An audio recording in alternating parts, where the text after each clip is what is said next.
Tout saluer Bassan tous. Na kombo na Yesu. Laisse que la grâce, la paix de notre Seigneur Jésus-Christ vous soit accordée. Topesimbote na ba ministre nyonso na kati ya groupe na ba disciple nyonso pe na bandeko nyonso ya basi pe ya mibali. Que le Seigneur Jésus-Christ vous soit favorable.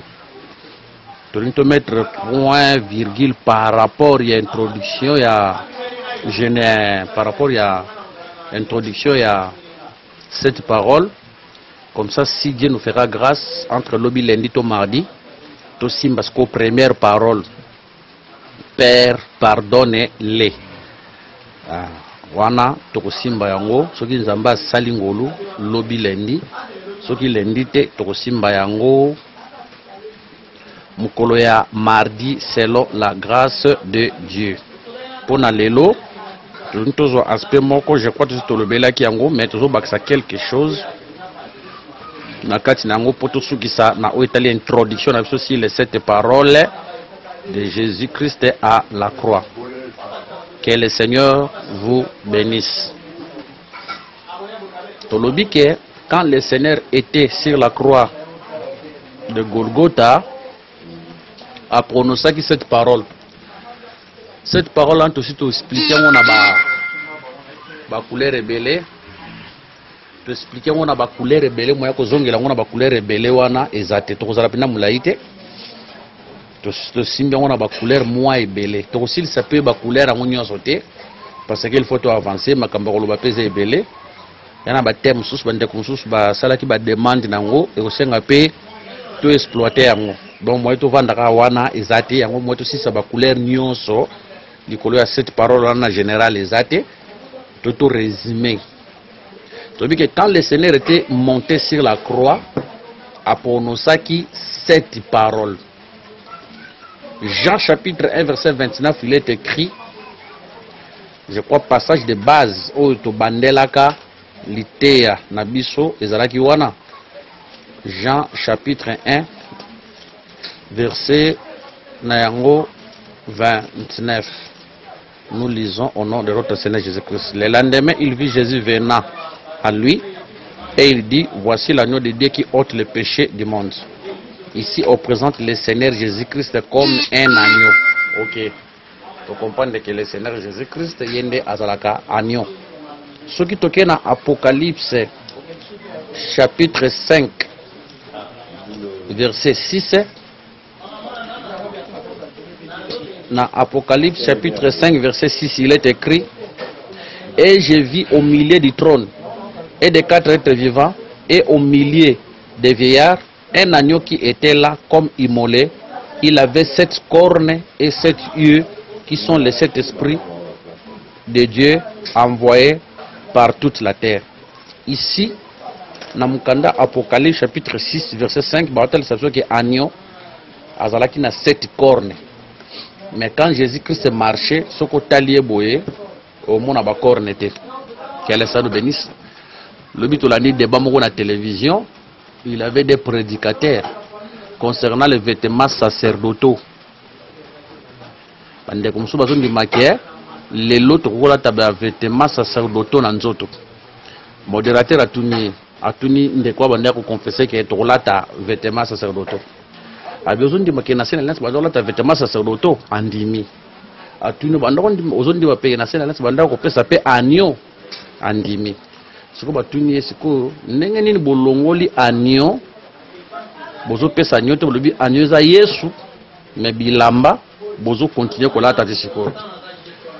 Je crois aliaki munoko ba réponse a pesa ki ezalaki pena fondete. Donc les sacerdoces lévitiques c'était l'ombre mais la réalité c'était en Christ. Quand Jésus vient na ombre tomoni agneau azana 4 pattes mais attends tout le monde à Jésus comme agneau en a 2 pieds. Donc Jésus quand il marchait c'est tout un agneau. Mais ce qu'on t'a na mutu au monde a masekete. Au monde a masekete. Mais tant que pas prophète Jean kuna zomona 7 cornes na mutu na ye. On te dit que Jésus-Christ comme l'agneau quand il était venu sur sa tête, il avait 7 cornes. Or, cornes, selon Ésaïe 58, verset 1, Ezalaka maloba. S'il vous plaît, n'a-moi rapide. La corne, c'est quoi? Vous remarquez, na Israël, il y a masoka koufi, bakozwa liseke na ye comme trompette, bakoma ko bete la yango, la trompette. Alors nous avons compris que la corne et la trompette, ezaka eloko moko. Or, la trompette, selon Ésaïe 58.1, ezaka la voix ya Moussakoli. C'est la voix. Or, quand on voit la voix, on voit la parole. Ce qui est dans Apocalypse chapitre 1, verset 10, le prophète Jean Zoloba, mungongo ya muto banda kolobelanga tango na tournaki na tala mungongo na ezalaki lokola mungongo ya trompette. Ici on compare toujours la voix à une trompette. Ya on trouve tababi que agneau wazalaki na 7 cornes, les 7 cornes etalisaka les 7 trompettes. Or, quand on voit la corne, on voit la trompette. Quand on voit la trompette, on voit la voix. C'est pour dire que les 7 cornes égale les 7 trompettes. Les 7 trompettes égale les 7 paroles que le Seigneur devait prononcer à la croix de Golgotha. Donc, tout le monde, le Seigneur, sur la croix de Golgotha, a prononcé 7 paroles. C'est ça, les 7 cornes de l'agneau. Ce que Jésus boye, au commun, na corne. Mais, na liswa lisakoli na liswa molimo ndeto ba que le Seigneur azalaki na 7 cornes likolo ya mutu na e oza les 7 paroles qui devaient prononcer à la croix pour notre salut. Que le Seigneur nous bénisse. Sikoyo, remarquez ce qui se passe tozana mukanda ya Josué chapitre 6 verset 1 à 25. Je crois dans le but que tu as penza moulaïté, toujours mettre point virgule na introduction na biso bongo lobito simba liloba ya liboso. Je suis 6 verset 1 à 25. Tutangi, je suis chapitre 6. Jéricho était fermé et barricadé devant les enfants d'Israël. Personne ne sortait et personne n'entrait. L'Éternel dit à Josué, vois, je livre entre tes mains Jéricho et son roi, ses vaillants soldats. Faites le tour de la ville, vous tous les hommes de guerre. Faites une fois le tour de la ville, tu feras ainsi pendant 6 jours. Pendant 6 jours, 7 sacrificateurs porteront devant l'arche cette trompette retentissante le 7e jour. Vous ferez 7 fois le tour de la ville et les sacrificateurs sonneront des trompettes. Quand ils sonneront de la corne retentissante, quand vous entendrez le son de la trompette, tout le peuple poussera des cris. Alors la muraille de la ville s'écroulera et le peuple montera chacun devant soi. Verset 26 à 25. Ils brûlèrent la ville et tout ce qu'ils y trouvaient. Seulement ils mirent dans le trésor de la maison de l'Éternel argent, l'or et tous les objets d'airain et de fer. Verset 25. Josué laissa la vie arabe, la prostituée, à la maison de son père et à tous ceux qui lui appartenaient. Elle a habité au milieu d'Israël jusqu'à ce jour parce qu'elle avait caché le messager que Josué avait envoyé pour explorer Jéricho.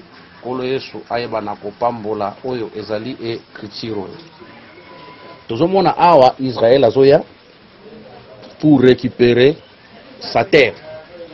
Mais qu'est-ce qui se passe ici?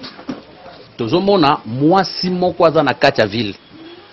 Mwasi moko aza na kati ya ville. Parce que Israël tango azoya, il faut sonner trompette. Trompette Israël azo sonner eza po ebuka mirai. Ebuka mirai ya Jéricho.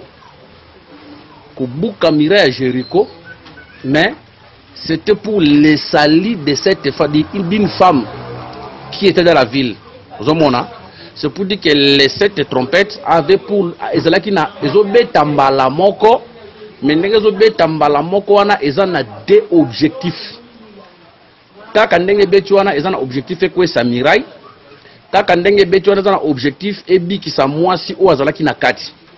C'est pour dire que les cornes ozobeta wana c'est un message ya condamnation to ya destruction pour la miraille, mais c'est un message d'isali pour la femme qui est à l'intérieur.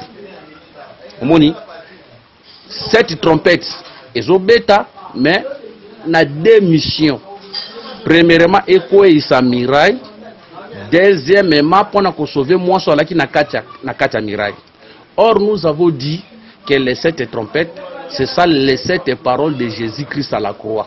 C'est pour dire que quand le Seigneur parlait à la croix de Golgotha, azalaki na pour objectif ya kokwe sa miraille moko bo o etombwama, non seulement kokwe sa miraille moko o etombwama, mais il y a qu'à sauver peu moi si moko na kati. Ici je prends cette femme ouazalaki na kati ya miraille comme nous le peuple de Dieu otolaki emprisonné na maboko ya Satan. Moni otolaki emprisonné na maboko ya Satan. Mais maintenant le Seigneur était venu pourquoi? 1 pour accueillir sa miraille ou Satana. 2 pour récupérer la femme qui était à l'intérieur de la vie. Cette femme là c'est nous. La miraille c'est le diable, c'est l'ennemi. Oya tombwa maki, oya bandaki konza likolo na biso na cette alliance. Mais gloire soit rendue à Dieu parce qu'à la croix, le Seigneur devait prononcer cette parole oya condamnation. Il y a miraille, mais ezali sali pour nous aujourd'hui. Il y a encore remarqué, nous disons que l'évangile, les sept paroles oya tersamaki ne kulusu. Ezalaki condamnation ya monguna, mais ezalaki sali na biso. Le diable a été condamné à la croix de Golgotha, mais nous étions sauvés à la croix de Golgotha. Donc Jésus avait prononcé cette parole pour la condamnation du diable et pour notre salut. Que le Seigneur Jésus-Christ nous bénisse. Vous pouvez remarquer, Gédéon, tant que nous avons Madianite, tant que nous avons Madianite, et qu'il y a des personnes moko azozwa vision, mais na kata vision na azozwa azomona gâteau, ezo rouler gâteau d'orgue, ezo rouler. So gâteau d'orgue wana tango ezo rouler, et ko RT tante ba mandianite, tango ko RT tante ya ba mandianite, okomona tante na bango ekwei et renversango dessous. Camarade n'a interprété. Alors dit eloko moniwana eza eloko mususute, c'est l'épée de Gédéon. Vous voyez? C'est pour dire que gâteau bazo mona yango na ndenge mususu mutu muswa moni yango gâteau, mutu muswa moni yango épée. Omoni mutu muswa moni yango gâteau, mutu muswa moni yango épée. Merci Seigneur. Parce que quand on voit les gâteaux, c'est la nourriture. Mais quand on voit l'épée, c'est le jugement. Parce qu'on remarque que l'épée est bimaka mingi na champ de bataille. Tant qu'on peut manakata champ de bataille, là c'est pour verser le sang. Là c'est pour tuer. Mais on remarque que tant qu'on a nourriture, là c'est pour manger. Et ça pour sili sanzala. C'est pour dire que quand yango moko eza gâteau, kaka yango moko eza épée. Et puis bazo préciser bien balobi que ezalaki gâteau ya orge. Or orge na Israël ezalaka nourriture ya ba pauvre, ezalaka nourriture ya ba riche te. Pona Israël tozalaka na bleu, tozalaka na orge. Or blé c'était la nourriture des rois, c'était la nourriture des riches. Mais l'orge c'était la nourriture du pauvre. Merci Seigneur. Dès correctement que biloko nyonso tel saka le Seigneur Jésus. Eza la bleu, eza la orge et tel saka le Seigneur Jésus. Mais vous remarquerez, il y a un gâteau ya blété, mais un gâteau ya orge où ils ont roulé. Enfin que des Corinthiens,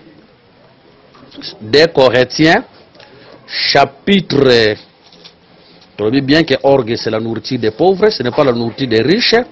Des Corinthiens chapitre 8 verset 9 s'accomplir.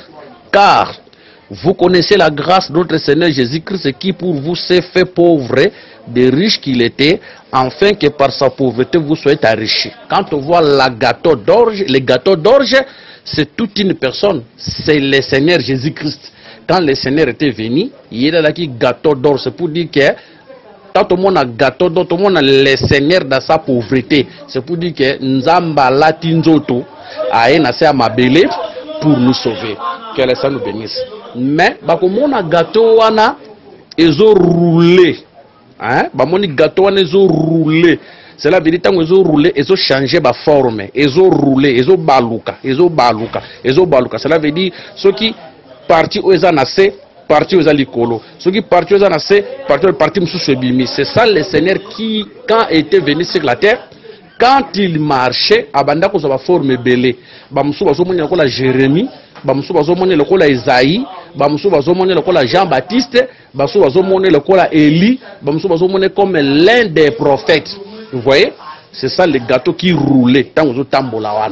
Mais attention, ces gâteaux, et banda qui roulait en 20, ils avaient un objectif d'aller renverser la tente des Madianites. Or, la tente de Madianites, ne sika ba Madianites banda ko batamela, et sika ba banda ki ko vanda. Attention, ici nous prenons la tente de Madianites comme la puissance du diable, comme la force du diable, comme même l'ennemi lui-même, parce que tant on a comme l'ennemi, parce que qui refuge, parce que bako vanda na kata tante wana, et qui refuge na bango, mais tant bako renverser tente. Nous interprétons cette tente comme la force de l'ennemi, comme aussi l'ennemi lui-même qui réfugie à Madianite. Les Madianites comme les ennemis d'Israël, tant qui réfugie na bango, makas na bango, appui na bango.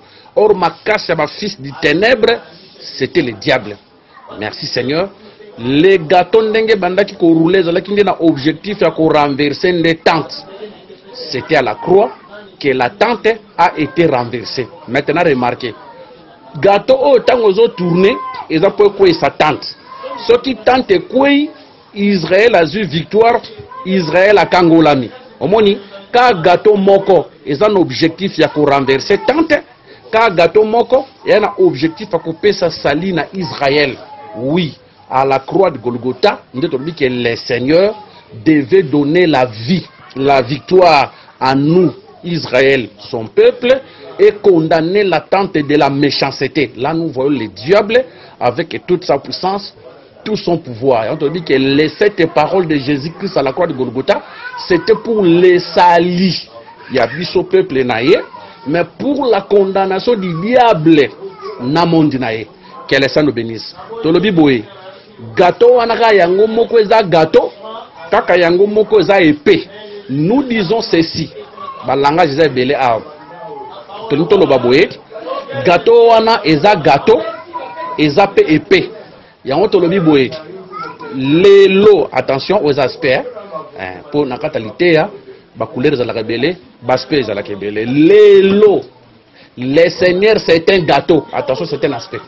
Lelo, le Seigneur c'est un gâteau. Cela veut dire c'est le temps de la grâce où nous mangeons le pain. Cela veut dire nous écoutons l'enseignement qui est la prédication de la croix. Le Seigneur est en train de sauver. Wana lelo gâteau. Mais lobi à cause de la sous gâteau te à koko ma épée. Tant que ma épée, c'est le temps du jugement. Là maintenant le Seigneur se lèvera pour juger, condamner les hommes de la terre. Que les Seigneur nous bénisse. C'est un aspect. N'a changé aspect moussous. L'aspect moussous quand le Seigneur était venu, il était à la fois gâteau, il était à la fois l'épée. Gâteau pour qui? Pour nous, son peuple.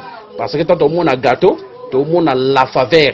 C'est pour dire qu'à la croix de Golgotha, les 7 paroles, eux, de la sonner, c'était pour notre délivrance, c'était pour notre salut. Mais c'était pour la condamnation de l'ennemi avec toute sa puissance, avec tout son pouvoir, avec toute sa domination. Donc à la croix de Golgotha, le diable azalaki renversé, le diable azalaki condamné, pe biso tozalaki sauvé. Ok. Remarquez les sous-boé. Mai oyo ya Noé, tango ezobeta, ezalaki po eboma les habitants de la terre, mais kaka mai moko wana nde kosunga arche et mata. Donc mai ezosala ezoboma, ba mususu, ezobikisa basusu. Et on te le dit que les 7 paroles de Jésus-Christ à la croix de Golgotha avaient pour l'objectif de condamner le diable, de détruire les œuvres du diable à la croix de Golgotha et de nous sauver. Ok. Le qui pour nous mettre point virgule par rapport à cette parole sur le plan général d'introduction à Yango. Alors par la grâce de Dieu, lobi nde tokoyeba nakosimba première parole où ils allaient pardonner les car ils ne savent pas ce qu'ils font. Laisse que la grâce, la paix de notre Seigneur Jésus-Christ soit accordée. Pour la bande au balance sur YouTube, numéro d'absolu plus 243 89 860 88 75 plus 243 89 860 88 860. Soutenez-nous par des prières afin que la grâce de Dieu nous accompagne dans cet enseignement. Tout ce qui pour le simba première parole, laisse que le Seigneur vous bénisse.